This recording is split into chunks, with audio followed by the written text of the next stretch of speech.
solaire, bon, c'est ce qui est le plus facile aujourd'hui. Hein. On peut faire de l'éolien aussi, mais ça demande vraiment à se regrouper à plusieurs parce que c'est des investissements assez énormes pour que ce soit efficace. Mais aujourd'hui, en panneaux solaires, les prix des panneaux chutent. Les panneaux ne sont pas extrêmement polluants, ils sont recyclables. C'est du silice essentiellement, on est plein de silice un peu partout, c'est du verre, c'est de l'aluminium. Bon, il y a des ressources à mettre dedans, mais ce n'est pas polluant comme le nucléaire ou comme ça peut être le charbon ou le gaz. C'est pas l'idéal, mais c'est mieux. C'est-à-dire que si on veut de l'énergie, oui, effectivement, on doit toujours faire quelque chose pour avoir de l'énergie. Et donc, il faut se concentrer aussi sur la sobriété énergétique. C'est un autre sujet qui est majeur. Ça parle d'isolation des maisons, des bureaux, etc.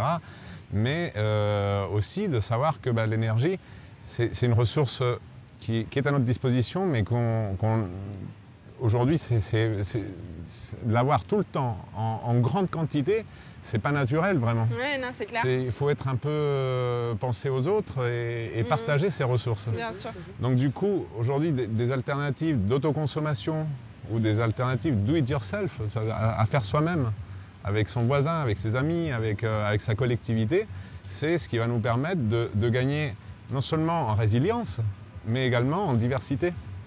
Et c'est ça qui est intéressant, de ne pas concentrer tout dans des grosses centrales qui vont faire des millions de mégawattheures ou j'en sais rien, mais plutôt d'aller dans des schémas où chacun fait au mieux en respectant la planète, en respectant l'environnement et en produisant l'énergie dont il va avoir besoin. Ça nous évite aussi de tirer d'énormes lignes haute tension, ça évite une énormité d'externalités qui font qu'aujourd'hui on peut gagner énormément en autonomie, en autoproduction, avec différentes voies, et je pense qu'on est sur la bonne pente parce que jusqu'à il y a quelques années, en tout cas. Pardon, on en a l'exemple là, oui, à Grenoble. C'est surtout que c'est un schéma en fait qui peut s'appliquer à tout. C'est-à-dire que ce truc de consommer local et consommer mieux et surtout consommer moins, finalement, c'est un peu valable pour tout, autant pour l'énergie que pour l'alimentation, que pour... Exactement, tout à fait. J'observe le marché de l'énergie depuis quelques années et j'ai vu que la justification pour avoir des concentrations d'énergie énormes, que ce soit des grands barrages, des grandes centrales charbon ou du nucléaire,